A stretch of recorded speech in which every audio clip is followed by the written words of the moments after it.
Hello दोस्तों, मैं अमित भाटी आपके अपने यूट्यूब चैनल टारगेट ओनली रोजगार पर स्वागत करता हूं। आज मैं लेकर आया हूं आपके लिए सामान्य ज्ञान के कुछ महत्वपूर्ण प्रश्न जो सभी प्रतियोगी परीक्षाओं की दृष्टि से अति महत्वपूर्ण हैं। तो चलते हैं बिना देरी के आज की क्लास के पहले प्रश्न पर। 1828 में ब्रिटिश भारत के निम्न समाज सुधारकों में से किसके द्वारा ब्रह्म समाज की स्थापना की गई थी?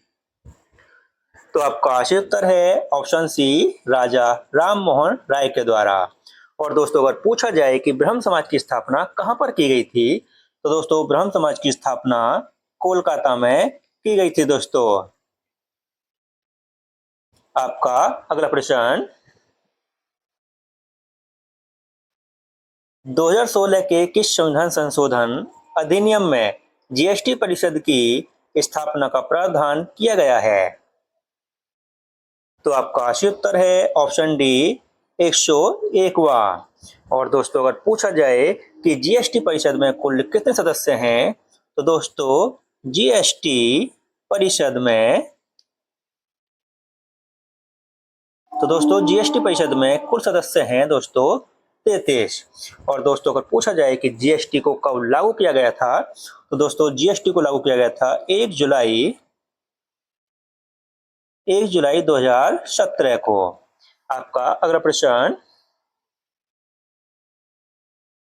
राज्य विधानमंडल की सदस्यता के बिना किसी व्यक्ति को कितने माह तक मुख्यमंत्री नियुक्त किया जा सकता है?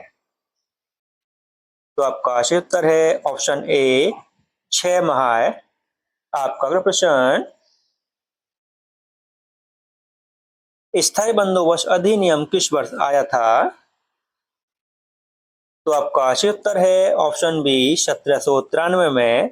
और दोस्तों, अगर पूछा जाए कि स्थायी बंदोबस्त के जनक कौन हैं, तो दोस्तों स्थायी बंदोबस्त के जनक हैं लॉर्ड कॉर्नवालिस।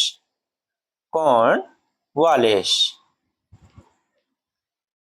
आपका अगला प्रश्न,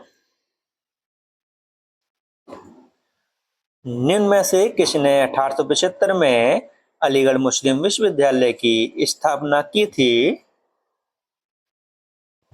तो आपका सही उत्तर है ऑप्शन सी, सैयद अहमद खान है। आपका अगला प्रश्न, हरित क्रांति मुख्य रूप से किन फसलों के लिए थी? आपका सही उत्तर है ऑप्शन बी, गेहूं और चावल के लिए। और दोस्तों, अगर पूछा जाए कि भारत में हरित क्रांति के जनक कौन हैं, तो दोस्तों भारत में हरित क्रांति के जनक हैं एम.एस. स्वामीनाथन। और दोस्तों, अगर पूछा जाए कि भारत में हरित क्रांति को कब शुरू किया गया था, तो दोस्तों भारत में हरित क्रांति को शुरू किया गया था 1968 में। आपका अगला प्रश्न, मूल रूप से भारत के संविधान में कितनी अनुसूचियां थीं? तो आपका सही उत्तर है ऑप्शन ए, 8 अनुसूचियां थीं। और दोस्तों, अगर आपको पूछा जाए कि वर्तमान में भारतीय संविधान में कितनी अनुसूचियां हैं, तो दोस्तों वर्तमान में भारत के संविधान में कुल 12 अनुसूचियां हैं। और दोस्तों मूल संविधान में 8 अनुसूचियां थीं। आपका अगला प्रश्न, भारतीय संविधान में कानून के शासन का विचार किस देश से लिया गया है? तो आपका सही उत्तर है ऑप्शन ए, यूनाइटेड किंगडम, जिसे दोस्तों आज इंग्लैंड के नाम से जाना जाता है। और दोस्तों, अगर पूछा जाए कि मौलिक अधिकार भारतीय संविधान में किस देश के संविधान से लिए गए हैं, तो दोस्तों मौलिक अधिकार संयुक्त राज्य अमेरिका के संविधान से लिए गए हैं। मौलिक अधिकार। और दोस्तों, राइटिंग ऐसी ही आती है, मैं बोल रहा हूँ थोड़ा उसी से समझ लेना। ठीक है दोस्तों, राइटिंग थोड़ी साफ नहीं है, उसके लिए मैं माफी चाहता हूँ। आपका अगला प्रश्न, बहमनी साम्राज्य की स्थापना किस वर्ष हुई थी? तो आपका सही उत्तर है ऑप्शन डी वर्ष 1347 में। और दोस्तों अगर पूछा जाए कि बहमनी साम्राज्य की स्थापना किसने की थी, तो दोस्तों बहमनी साम्राज्य की स्थापना की थी अलाउद्दीन बहमन शाह ने। बहमन शाह ने। और दोस्तों इस वंश का जो वो शासन था वह 1347 से तो दोस्तों 1518 तक रहा था। दोस्तों आपका अगला प्रश्न, संयुक्त राज्य अमेरिका में रामकृष्ण मिशन की सबसे पुरानी शाखा कहाँ स्थित है? तो आपका सही उत्तर है ऑप्शन बी न्यूयॉर्क में। और दोस्तों आपका अगला प्रश्न, विजय स्तंभ निम्न में से किस शासक ने बनवाया था? तो आपका सही उत्तर है ऑप्शन बी राणा कुंभा ने। और दोस्तों अगर पूछा जाए कि विजय स्तंभ का निर्माण कहां पर किया गया था, तो दोस्तों इसका निर्माण किया गया था चित्तौड़गढ़ में। चित्तौड़गढ़ में। ठीक दोस्तों, और यह कहां पर स्थित है, तो दोस्तों यह राजस्थान में स्थित है।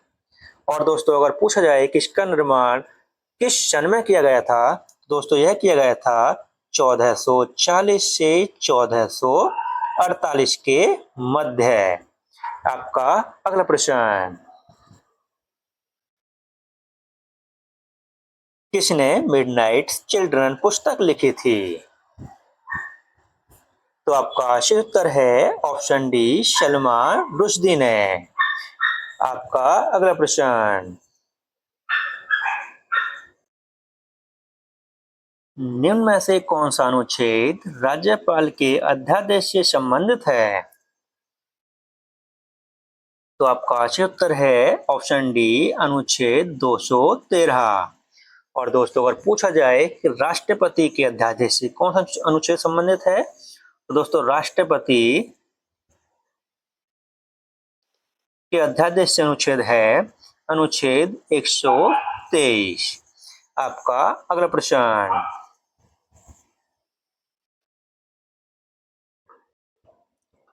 रुद्रदामन निम्न में से किस राजवंश से संबंधित थे? तो आपका सही उत्तर है ऑप्शन डी शक वंश से। आपका अगला प्रश्न, निम्न में से कौन संविधान के किसी भी भाग में कौन संशोधन कर सकता है? तो आपका सही उत्तर है ऑप्शन सी संसद। और दोस्तों अगर पूछा जाए कि संविधान में संशोधन किस अनुच्छेद के तहत किए जा सकते हैं, तो दोस्तों संविधान संशोधन अनुच्छेद अनुच्छेद 368 के तहत किए जा सकते हैं। दोस्तों आपका अगला प्रश्न, भारत के संविधान का अनुच्छेद 32 का संबंधित है। तो आपका सही उत्तर है ऑप्शन डी संवैधानिक उपचारों के अधिकार से। और दोस्तों अगर पूछा जाए कि भीमराव अंबेडकर ने किस अनुच्छेद को संविधान की आत्मा कहा था, तो दोस्तों भीमराव अंबेडकर ने अनुच्छेद 32 को संविधान की आत्मा कहा था। दोस्तों आपका अगला प्रश्न, दादा भाई नौरोजी ने ईस्ट इंडिया कंपनी एसोसिएशन की स्थापना कहाँ की थी? तो आपका सही उत्तर है ऑप्शन सी लंदन में। आपका अगला प्रश्न, कोशिका संरचना के अध्ययन को क्या कहा जाता है? तो आपका सही उत्तर है ऑप्शन सी साइटोलॉजी। आपका अगला प्रश्न, महिला प्रतियोगी को औपचारिक रूप से ओलंपिक खेलों में कब शामिल किया गया था? तो आपका सही उत्तर है ऑप्शन बी पेरिस 1900 में। आपका अगला प्रश्न,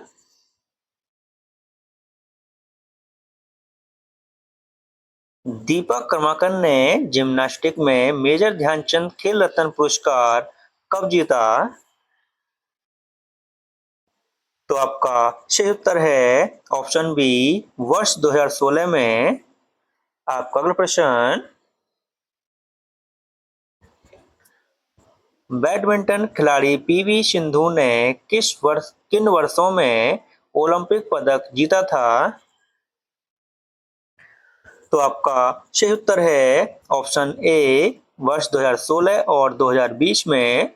और दोस्तों अगर पूछा जाए कि वर्ष 2016 के ओलंपिक कहां पर हुए थे, तो दोस्तों यह रियो ब्राजील में हुए थे दोस्तों। और 2020 के यह टोक्यो में हुए थे दोस्तों, टोक्यो में। और दोस्तों वर्तमान में जो हुए थे 2024 में, यह कहां पर हुए हैं दोस्तों? यह हुए हैं दोस्तों पेरिस में। आपका अगला प्रश्न,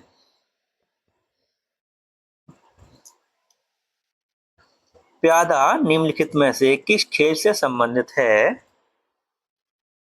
तो आपका सही उत्तर है ऑप्शन सी, शतरंज से। आपका अगला प्रश्न, किस नदी को दक्षिण गंगा के नाम से जाना जाता है? तो आपका सही उत्तर है ऑप्शन ए, गोदावरी को। और दोस्तों अगर पूछा जाए कि प्रायद्वीपीय भारत की सबसे लंबी नदी कौन सी है, तो दोस्तों प्रायद्वीप भारत की सबसे लंबी नदी गोदावरी है दोस्तों। दोस्तों यह क्वेश्चन अभी यूपी पुलिस में भी पूछा गया था कि प्रायद्वीप भारत की सबसे लंबी नदी कौन सी है। दोस्तों प्रायद्वीप भारत की पूछे या दक्षिण भारत की सबसे लंबी नदी पूछे, तो वह गोदावरी ही है। ठीक है दोस्तों। और दक्षिण की गंगा किसे कहा जाता है दोस्तों? गोदावरी को कहा जाता है। आपका अगला प्रश्न, टिप्पणी किस राज्य का प्रसिद्ध नृत्य है? तो आपका सही उत्तर है ऑप्शन ए, गुजरात। आपका अगला प्रश्न, डब्ल्यूटीओ का मुख्यालय कहाँ स्थित है? तो आपका सही उत्तर है ऑप्शन बी, जिनेवा में। और दोस्तों अगर पूछा जाए कि डब्ल्यूटीओ की स्थापना कब हुई थी, दोस्तों इसकी स्थापना 1 जनवरी 1995 में हुई थी दोस्तों, डब्ल्यूटीओ की स्थापना। आपका अगला प्रश्न, भारतीय राष्ट्रीय कांग्रेस की अध्यक्ष बनने वाली पहली भारतीय महिला का नाम बताइए। तो आपका सही उत्तर है ऑप्शन सी, सरोजिनी नायडू। और दोस्तों अगर पूछा जाए, दोस्तों यह तो भारतीय है पहली महिला अध्यक्ष। और दोस्तों अगर पूछा जाए कि भारतीय राष्ट्रीय कांग्रेस की पहली महिला अध्यक्ष कौन थी, तो दोस्तों भारतीय राष्ट्रीय कांग्रेस की पहली महिला अध्यक्ष थी एनी बेसेंट। दोस्तों एक बार फिर से बोलता हूँ, भारतीय राष्ट्रीय कांग्रेस की पहली महिला अध्यक्ष कौन बनी थी? तो एनी बेसेंट बनी थी। और भारतीय राष्ट्रीय कांग्रेस की पहली महिला भारतीय अध्यक्ष कौन थी जो भारत की थी दोस्तों? तो वह थी दोस्तों सरोजिनी नायडू। और दोस्तों इसका जो सही उत्तर है वह है ऑप्शन सी, सरोजिनी नायडू। आपका अगला प्रश्न, निम्नलिखित में से किस स्वतंत्रता सेनानी की जयंती पर अंतर्राष्ट्रीय अहिंसा दिवस मनाया जाता है?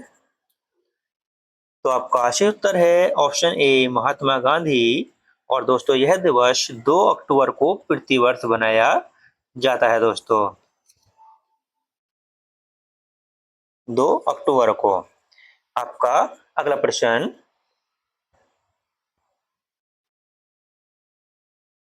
भारतीय संविधान के किस अनुच्छेद में वित्त आयोग की स्थापना का प्रावधान है? तो आपका सही उत्तर है ऑप्शन डी, अनुच्छेद 280 में। आपका अगला प्रश्न, स्वर्ण सिंह समिति ने कुल कितने मौलिक कर्तव्यों को शामिल करने का सुझाव दिया था? तो दोस्तों इन्होंने दिया था ऑप्शन ए, कुल 8 मौलिक कर्तव्यों को संविधान में शामिल करने का सुझाव दिया था दोस्तों। आपका अगला प्रश्न। और दोस्तों मैं यही आपको एक बात और बता देता हूं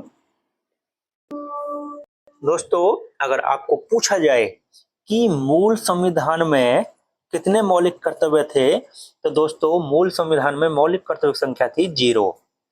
ये दोस्तों क्वेश्चन काफी बार पूछ जाता है, पेपर में आया भी है। तो इसमें बालक बच्चे जो करते हैं वो थोड़ा मिस्टेक करते हैं, सीधा 10 लगाते हैं, 11 लगाते हैं। लेकिन दोस्तों मूल संविधान में मौलिक कर्तव्य संख्या थी 0। 1976 में दोस्तों, वर्ष 1976 में दोस्तों मूल कर्तव्य जोड़े गए थे 10, जो 42वें संविधान संशोधन द्वारा दोस्तों जोड़े गए थे। दोस्तों बताता हूं फिर से, मूल संविधान में कुल 0 थे। 10 मौलिक जो कर्तव्य थे उनको कब जोड़ा गया था दोस्तों, तो उनको जोड़ा गया था सन 1976 में 42वें संविधान संशोधन द्वारा। जो समिति थी वह थी स्वर्ण सिंह समिति की सिफारिश पर। तो दोस्तों इसमें स्वर्ण सिंह समिति ने जो सिफारिश की थी वह केवल 8 मौलिक कर्तव्य जोड़ने के लिए सिफारिश की थी, लेकिन दोस्तों जोड़े गए थे 10। और दोस्तों 11वां जो मौलिक कर्तव्य जोड़ा गया था वह जोड़ा गया था वर्ष 2002 में। 11वां मौलिक कर्तव्य जोड़ा गया था, जो कि 86वें संविधान संशोधन द्वारा जोड़ा गया था दोस्तों। तो दोस्तों मैं आपको एक बार फिर से बोलता हूं, जरा फिर से ध्यान से सुनना कि यहीं पे बच्चे काफी गलती करते हैं, जो गलती आप मत करना। स्वर्ण सिंह समिति ने कुल कितने मौलिक कर्तव्यों को शामिल करने का सुझाव दिया? तो दोस्तों ये क्वेश्चन सीधा है, इसमें सुझाव दिया था 8 के लिए। दोस्तों अगर पूछा जाए कि मूल संविधान में कितने मौलिक कर्तव्य थे, तो दोस्तों मूल संविधान में थे 0। दोस्तों 1976 में कितने मौलिक कर्तव्य जोड़े गए, तो दोस्तों 1976 में 10 मौलिक कर्तव्य जोड़े गए थे 42वें संविधान संशोधन द्वारा। और दोस्तों 11वां मौलिक कर्तव्य कब जोड़ा गया, तो ये दोस्तों इसका दोस्तों सन पूछ लेता है, और दोस्तों किस संविधान संशोधन से जोड़ा गया था ये पूछता है, बहुत ज्यादा पेपर में आता है, ध्यान रखना। तो दोस्तों 11वां जोड़ा गया था वर्ष 2002 में। और दोस्तों ये संविधान संशोधन था 86वां संविधान संशोधन था। ठीक दोस्तों, आपका अगला प्रश्न। प्रार्थना समाज की स्थापना किस वर्ष बॉम्बे में हुई थी? तो आपका सही उत्तर है ऑप्शन डी 1867 में। और दोस्तों अगर पूछा जाए कि प्रार्थना समाज की स्थापना किसने की थी, तो दोस्तों इसकी स्थापना की थी आत्माराम पांडुरंग।